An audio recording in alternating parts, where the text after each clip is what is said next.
കഴിഞ്ഞ ദിവസം ചെറിയ ഇങ്ങനെ കുറച്ച് കട്ടിയുള്ള ഏതാണ്ടൊരു 1 സെൻറ്റിമീറ്ററിൽ നിന്ന് കുറച്ച് കുറഞ്ഞ ഒരു മുഴയായിട്ടൊരാൾ വന്നു.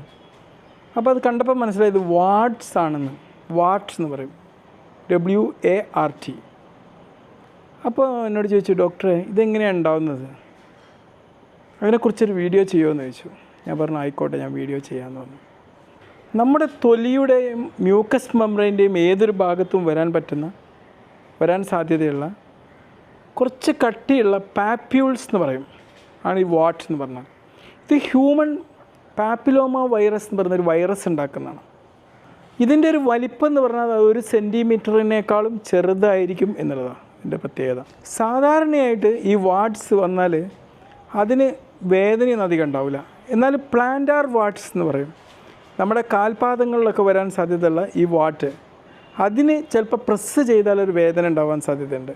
പിന്നെ ജെനൈറ്റൽ വാട്ട്സ് എന്ന് പറയും, നമ്മുടെ ജനനേന്ദ്രിയങ്ങളിലൊക്കെ വരുന്ന വാട്ട്സ്, അതിന് ചിലപ്പോൾ ചൊറിച്ചിൽ അനുഭവപ്പെട്ടെന്ന് വരാം. സാധാരണ രീതിയിൽ ഇതിൻ്റെ ഒരു അപ്പിയറൻസ് കണ്ടിട്ടാണ് ഇതിൻ്റെ രോഗനിർണയം നടത്തുന്നത്. പക്ഷേ ചില ആൾക്കാർ നമ്മൾ മറ്റ് അസുഖങ്ങളല്ല എന്നുള്ളത് നമ്മളൊന്ന് വേർതിരിച്ചെടുക്കേണ്ടതുണ്ട്. ചില സ്കിന്നിലുണ്ടാകുന്ന ക്യാൻസറുകൾ മറ്റ് ചില സ്കിൻ രോഗങ്ങളൊന്നും അല്ല എന്നുള്ളത് ഒന്ന് ഉറപ്പാക്കേണ്ടതുണ്ട്. സെബറൈക്ക് കെരാറ്റോസിസ്, മല്ലൂസ്കം കൊണ്ടാജിയോസം, പിന്നെ സ്ക്വാമസ് സെൽ കാർസിനോമ, ഇതൊന്നല്ല എന്നുള്ളത് ഒന്ന് ഉറപ്പാക്കേണ്ടതുണ്ട്. ഇത് വരാതിരിക്കാൻ വേണ്ടി എന്ത് ചെയ്യാമെന്ന് വെച്ച് കഴിഞ്ഞാൽ, തീർച്ചയായിട്ടും ഹ്യൂമൻ പാപ്പിലോമ വൈറസിനെതിരെ വാക്സിനുകളുണ്ട്, അത് വെച്ചുകൊണ്ട് ഇത് പ്രിവെൻറ്റ് ചെയ്യാം.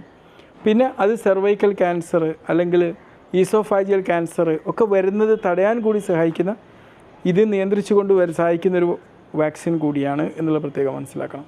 തീർച്ചയായിട്ടും ഇത് എല്ലാവരിലും റെക്കമെൻഡ് ചെയ്യുന്നൊരു വാക്സിനൊന്നല്ല കേട്ടോ. പക്ഷേ ഇമ്മ്യൂണോ കോംപ്രമൈസിൽ, പ്രതിരോധ ശക്തി കുറഞ്ഞവർ, ചിലപ്പോൾ ചില ടീനേജേഴ്സിൽ, യങ് അഡൾട്ട്സിലൊക്കെ ചിലപ്പം അവരുടെ സാഹചര്യത്തിനനുസരിച്ച് ഈ വാക്സിൻ എടുക്കാറുണ്ട്.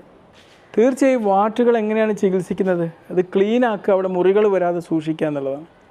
അപ്പോൾ അതിനുവേണ്ടി ചെയ്യുന്ന കുറച്ച് ചികിത്സാ രീതികളൊക്കെ ഉണ്ട്. ലിക്വിഡ് നൈട്രജൻ ഉപയോഗിച്ചിട്ടുള്ള cryotherapy, laser therapy, immuno therapy, പിന്നെ കുറച്ച് ലോക്കലായിട്ട് ചെയ്യുന്ന കുറച്ച് ഓയിൻമെൻറ്റൊക്കെ ഉപയോഗിച്ചുള്ള തെറാപ്പികളൊക്കെ ഈ വാട്ട് ചികിത്സയ്ക്ക് വേണ്ടി ഉപയോഗിക്കാറുണ്ട്.